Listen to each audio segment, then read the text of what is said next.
You know, usually when we talk about being a quote-unquote good person, there's this underlying expectation of accounting. Like we're all walking around balancing a moral checkbook. Right, yeah, like you hold the door for someone, you recycle a soda can, and boom, you get a check mark on the ledger. Exactly. You donate a few bucks and society points to your ledger and says, "There it is, you did a good deed." It's a very transactional way of looking at the world, you know. Mm. We inherently like our morality to be visible, to be categorized into these neat little checklists. But then you step into the actual fabric of reality and that entire ledger just gets thrown out the window. Oh, completely. We've got a massive stack of sources on the table for you today in this deep dive. And I mean massive. We are looking at translations of ancient South Asian cosmology, recent fMRI brain scan data from meditating monks. Field studies on fungal networks. Yeah, the Douglas forests, and even the foundational notes of quantum mechanics. And our mission today is to pull all of this together to explore a question that completely destroys that moral checklist.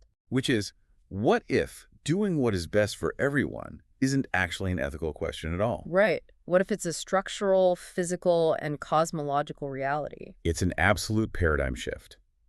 Because the framework we're exploring suggests that aligning with the, quote, universal good isn't about exhausting yourself trying to hand out generous favors from some imaginary pedestal. I mean, that sounds exhausting anyway. It is. It's really about discovering what you actually are, fundamentally, as a piece of the universe. It's kind of like realizing you've been swimming against this brutal, freezing current your entire life, totally exhausted, and suddenly someone shows you how to just flip over, float, and let the river do all the heavy lifting. That's a great way to put it. Yeah. But to get to that point, the sources point the finger directly at something we have to dismantle first. The ego. The ego. And let's define what we actually mean by ego in this context, because that term gets thrown around a lot. Yeah, people usually just mean being arrogant. Right. But originating with Freud, the ego was really considered a reality testing tool. It mediates between our internal biological drives and the external world. So it calculates risks, like making sure you look both ways before crossing the street. Exactly. It's functional. Highly functional. I mean, we need it. Oh, absolutely. Think. The problem only arises when this reality testing tool generates a story about itself and claims, I am this story. Okay, wait. So it starts defending a narrative. Yes, it builds a psychological wall, and that cuts us off from the living, interconnected intelligence of the whole environment. You know, I was actually thinking about this while stuck in traffic yesterday. Someone aggressively cut me off, and my blood immediately boiled. Classic ego response. Totally. And I realized in that moment, I wasn't just a biological organism sitting in a metal box. I was fiercely defending a story. And what was the story? The story was, I am a respected person who does not deserve to be disrespected on this highway.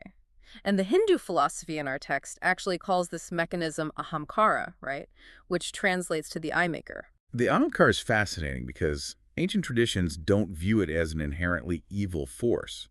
I mean, without the eye maker, the universe couldn't experience itself in particular individualized ways. You couldn't have a unique perspective. Right. The suffering, like the friction you felt in traffic, only starts when you mistake that eye maker for the ultimate truth of your identity. Ah, okay. The 8th century philosopher Adi Shankaracharya called this Maya the cosmic overlay.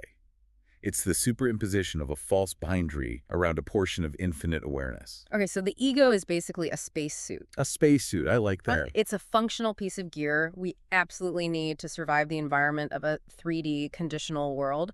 You need it to function at the grocery store or at your job. Exactly. But the catastrophic mistake we make is thinking we are the spacesuit. We get so caught up in polishing the helmet that we forget there's an expansive awareness inside the suit.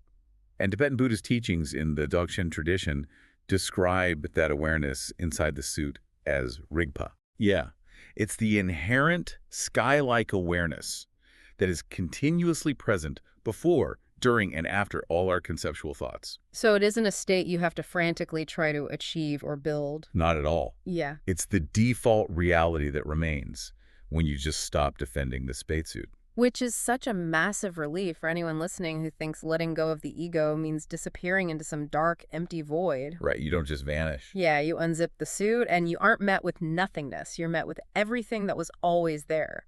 And what really shocked me as I was reading through the neuroscience papers in our stack is that this isn't just a poetic metaphor. No, the neuroimaging data backs this up remarkably well.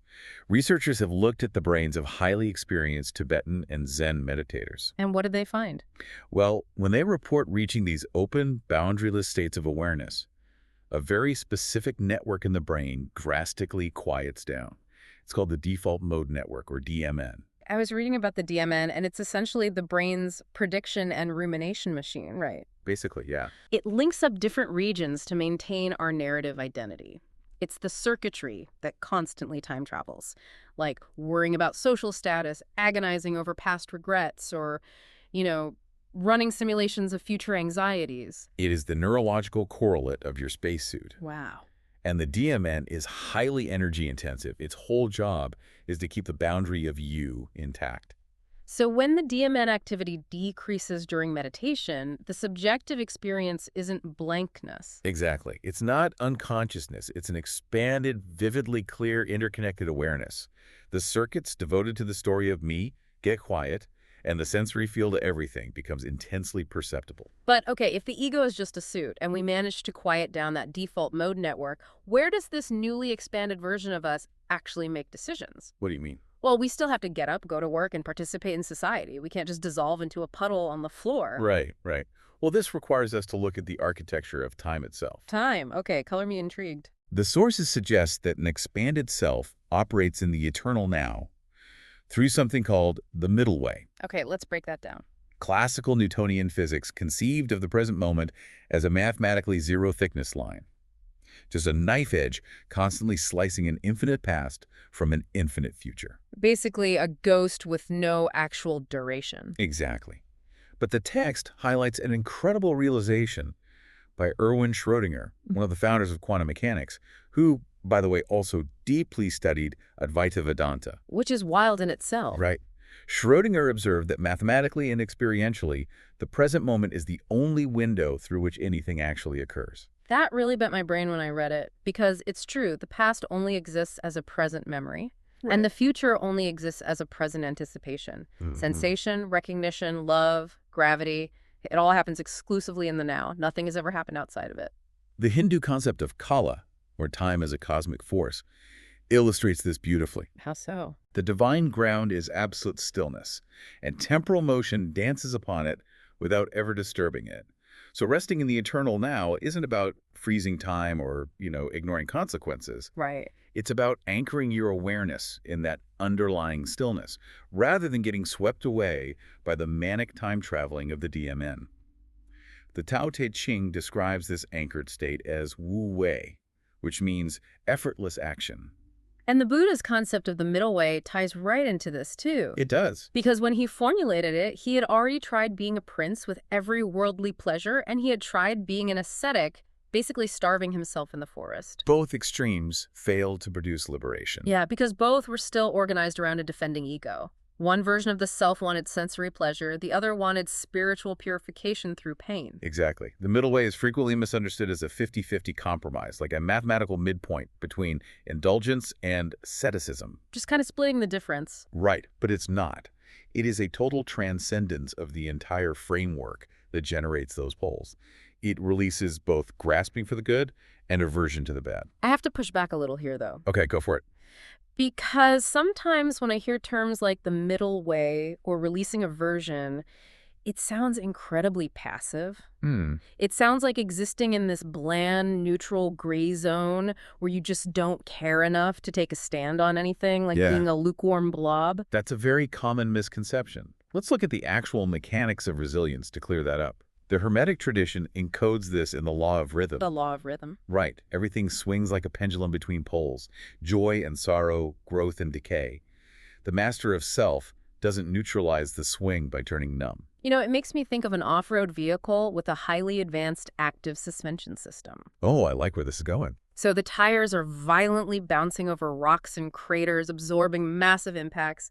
The suspension isn't ignoring the road, and it certainly isn't passive. No, it's working hard. It is working incredibly hard, dynamically adjusting thousands of times a second so that the cabin of the vehicle stays completely level. That is a phenomenal way to visualize it. The suspension absorbs and neutralizes the extreme poles of the terrain without collapsing. Exactly. You are still touching the terrain.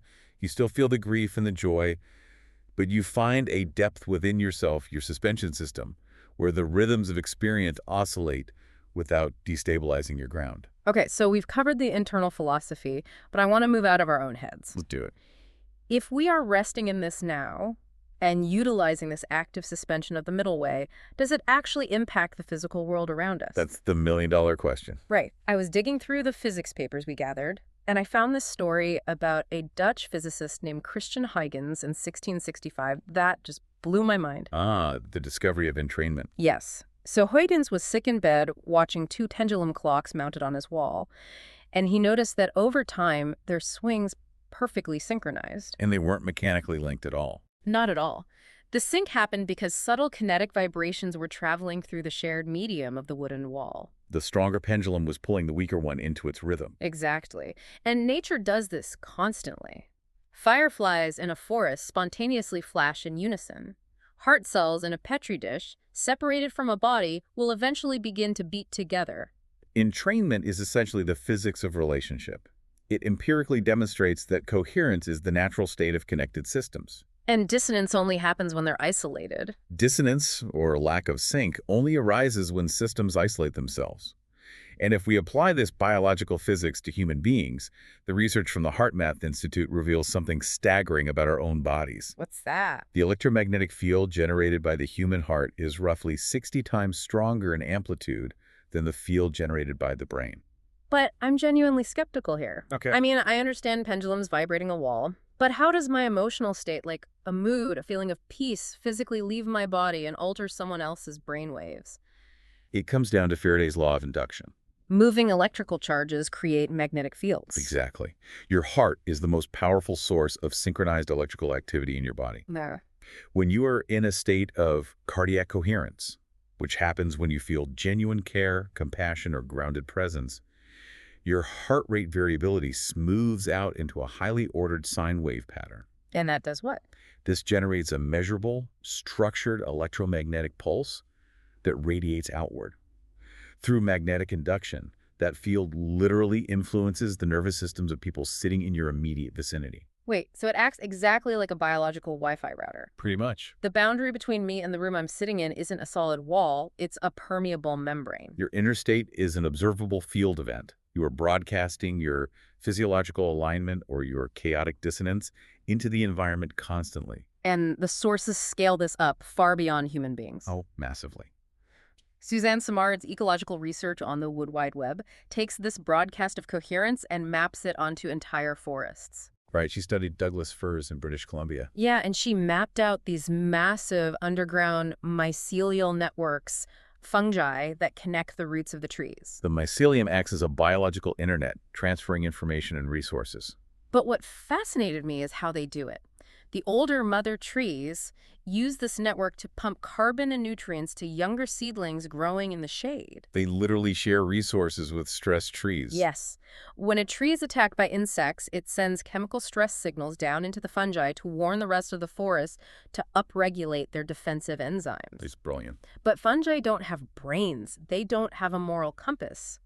How is a brainless network deciding to be so altruistic? Well, it operates on the mechanics of source-sink dynamics and chemical gradients. Meaning what, exactly? The network detects where there is a high concentration of resources, the source, and where there's a deficit, the sink. Governed by the underlying laws of thermodynamics, the resources naturally flow along the gradient toward the deficit. The fungi evolved to read these chemical gradients, like jasmonic acid released during stress, and facilitate the flow. It's just mind-blowing. The mycelial network is physically acting out the Buddhist ideal of the bodhisattva. The being who delays their own ultimate liberation to help all other sentient beings. Exactly. It's embodying the Christian concept of agape, unconditional love. It's executing the African philosophy of Ubuntu, I am because we are. It really is. It's doing all of this profound ethical philosophy, but simply through biochemical gradients. The morality is woven right into the dirt. Which brings us to the ultimate pragmatic question for you as the listener. Right. If we are connected to this biological Wi-Fi, and our internal coherence naturally broadcasts to the world, how do we deliberately tune ourselves to it? What does this coherence actually look and feel like in the human body? The text suggests this coherence has a specific geometry and rhythm, starting with something called the primordial feminine. The primordial feminine. Yes. Across countless traditions, the generative ground of being is figured as a receptive feminine intelligence. Like the Tao's Valley spirit. Exactly. Or the Gnostic Sophia, the Hindu Shakti. It is the womb intelligence of reality. And its physical signature in the manifest world is the spiral.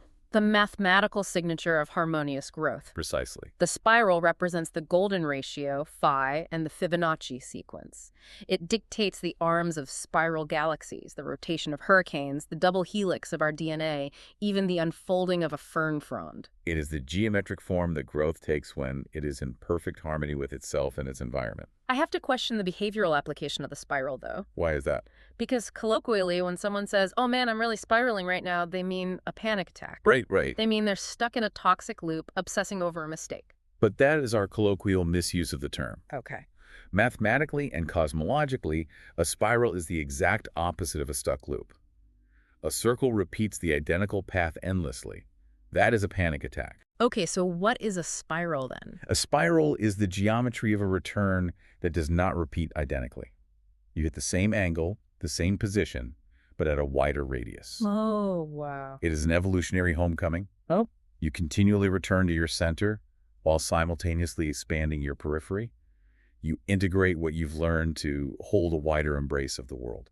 You aren't spinning your wheels, you're widening your capacity. Beautifully said. And we actually found the somatic practice for this in the physiology papers. It all comes down to the breath. The breath bridges the voluntary and the involuntary nervous systems. It is the remote control for your autonomic state. Completely. I found this chart in the research, and it showed that typical everyday breathing is somewhere around 15 to 20 breath cycles a minute. Which is pretty fast. Yeah, but physiological research shows that breathing at exactly 5.5 cycles per minute generates maximum cardiac coherence. Which, amazingly, is the precise resonant frequency of the human baroflex. The system that regulates blood pressure and heart rate variability. Yeah. And here is the wildest part. That rate of 5.5 breaths per minute happens to be the exact rate naturally produced when reciting the Catholic Rosary. Or chanting ancient yogic pranayama. Or reciting the Gayatri Mantra. These ancient traditions mapped out the exact resonant frequency of the human nervous system thousands of years before fMRI machines existed. They discovered it through deep somatic listening. The philosopher Eugene Gendlin called this the felt sense. The felt sense. Yeah. Our bodies process millions of bits of information a second, far more than the conscious mind. The body generates a holistic physical sense of rightness before the intellect can articulate it. That makes total sense. When your nervous system is aligned, there's a profound physical ease, not a lazy complacency, but the frictionless ease of an action arising from the intelligence of the whole, rather than from a defended, isolated spacesuit. So let's synthesize all of this. Let's do it. Being a force for the universal good, being a quote-unquote good person, isn't about exhausting yourself trying to fix every problem in the world from a place of stressed-out, isolated ego. It's not about checking boxes on a ledger. No, it's about unzipping the spacesuit. It's about quieting that default mode network so you stop defending the story of you and start feeling the terrain. It's breathing into that 5.5 cycle cardiac coherence. Yes. Stabilizing your suspension system and acting as an open membrane so the universe's natural thermodynamic tendency toward balance can broadcast through you. And if we push this to its absolute furthest conclusion, the text leaves us with a concept from South Asian cosmology called the Akasha, or the Akashic Records. Basically, the proposition that reality itself is a subtle medium where all vibrations persist. Like a cosmic hard drive. Biologist Rupert Sheldrake proposes a remarkably similar scientific mechanism called morphic resonance. Morphic resonance, okay. What is that? Sheldrake suggests that the universe doesn't just have immutable laws, it has habits. Habits. Yeah. When a chemical crystal forms in a new geometric pattern for the very first time, it's difficult. But once it happens, a resonant field is created, making it slightly easier for that identical crystal to form anywhere else in the world. The memory of the form embeds in the field. Precisely. So applied to us. If every genuine moment of physiological and spiritual coherence we achieve is permanently inscribed in the morphogenetic fabric of reality, it literally makes it easier for the next human being to achieve it. That is incredible. The saints, the sages, the people who rested in the middle way, they didn't just teach us philosophies. By physically embodying that state, they embedded patterns of universal orientation into the field itself. Which means your private moments of peace aren't just personal relief. No. When you're stuck in traffic and you choose to take 5 coherent breaths instead of letting your spacesuit react with road rage, you are laying down permanent cosmic architecture. Your coherence becomes a permanent resource for the whole. Which circles us perfectly back to the beginning. If doing what is best for everyone isn't an ethical checklist, but a physics equation of connection, I want you to sit with this question today. And it's a big one. What kind of standing wave are you leaving in the cosmic record right now just by the way you are listening to the world around you? It's a realization that completely reorganizes the structure of who you think you are and what your presence actually does to the room. Thank you so much for joining us on this deep dive. Take a deep breath, carry that felt sense of coherence with you into your day, and we will catch you next time.